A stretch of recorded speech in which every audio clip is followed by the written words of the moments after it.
पूर्व कांग्रेस नेता अशोक तंवर ने हाथरस मामले को लेकर बड़ा बयान दिया है। यमुनानगर में पत्रकारों से बातचीत के दौरान तंवर ने कहा कि मामले में सिर्फ राजनीति हो रही है।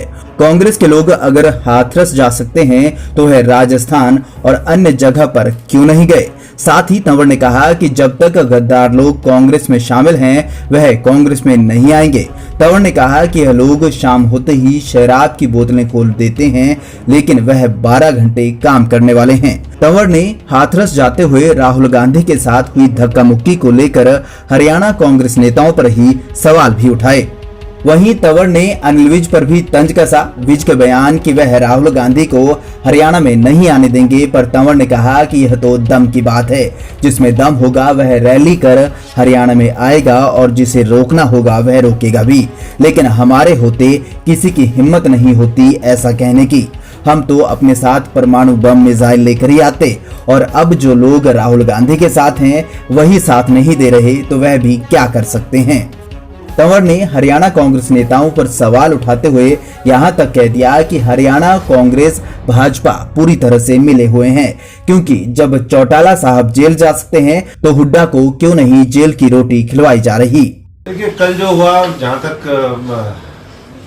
उस बहन का सवाल है जिसके लिए न्याय की लड़ाई लड़ रही थी, तो जायज है। जो कोई भी वहाँ पर जाना चाहता है, चाहे वो टीएमसी के लोग थे, चाहे वो मीडिया के लोग थे। मीडिया को सत्याग्रह करने की जरूरत पड़ी, बाद में प्रेशर तो वो हुआ। अब क्या सोच करके अंत में वो माने ये तो वही जाने। लेकिन बीजेपी इस तरह के, मैं अभी जिस दिन जंतर मंतर पे प्रदर्शन था मैं भी जा रहा था वहाँ पर, और जब मैंने देखा पूरा चारों तरफ से इंडिया गेट के वहाँ से कोई गाड़ी नहीं जाने दे रहा, तो ऐसा सन्नाटा मैंने पूरे अपने जीवन में ऐसा सन्नाटा कभी नहीं देखा। तो सरकार तो खौफजदा है ही। और दोबारा सोचिए, अब निर्भया जैसी घटनाएं बार बार होंगी तो निर्भया जैसे आंदोलन को, किसान के आंदोलन को कैसे दबाया जाए, उसको इस तरीके से दबाने का काम करिए। और इसीलिए मैंने कहा कि जो काम विपक्ष को करना चाहिए था, संसद के अंदर, विधानसभाओं के अंदर, सड़कों के ऊपर, किसान को तो बाद में जरूरत पड़ती। किसान ने तो वोट दे करके उनको, किसी कांग्रेसी के लाठी लगी क्या पूरे हरियाणा के अंदर? आप बताओ किसके लगी? कहीं उन्होंने प्रोटेस्ट किया हो? ये सिर्फ मिली भगत और जो है ना नूरा कुश्ती चल रही है। और जब तक ये देश और ये समाज, ये प्रदेश नहीं समझेगा, तब तक हालात नहीं सुधरेंगे और हालात बदतर होंगे। सब जगह जाना चाहिए। मैं तो खुद कह रहा हूँ कि मिर्चपुर वाले, गोहाना करवाने वाले, भगाना करवाने वाले, वो जाकर के वहाँ पर, अरे उसमें न्याय दिलवाया था कि आपकी 10 साल सरकार थी। आज आप कह रहे हो कि वहाँ बेटी मनीषा को न्याय मिले। आप घूम रहे हो, क्यों राहुल गांधी को खराब कर रहे हो भाई?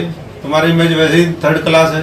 जो भी लेके गया हो, ये हरियाणा के कुछ लेके लोग घूम रहे थे, देख रहे हमने साथ में।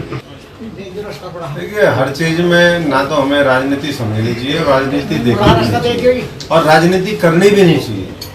ये एक बहुत ही संवेदनशील मुद्दा है, और जिसके ऊपर अगर लोग आहत हैं और अपना दुख प्रकट करने जाना चाहते थे या चाहते हैं, तो उनको सबको जाना अलाउ करना चाहिए था। यमुनानगर पहुंचे अशोक तंवर भले ही कांग्रेस की जमकर खिलाफत करते नजर आए हों, लेकिन अभी भी उनका ध्यान कांग्रेस के बड़े नेताओं की तरफ ही है, क्योंकि तंवर ने राहुल गांधी के साथ हुई धक्का मुक्की के लिए साफ साफ हुड्डा पर निशाना साधा। यही नहीं, हरियाणा के कांग्रेस नेताओं के बीजेपी से मिले होने तक की बात कह दी। Bureau report, Punjab Kesari TV, Chandigarh.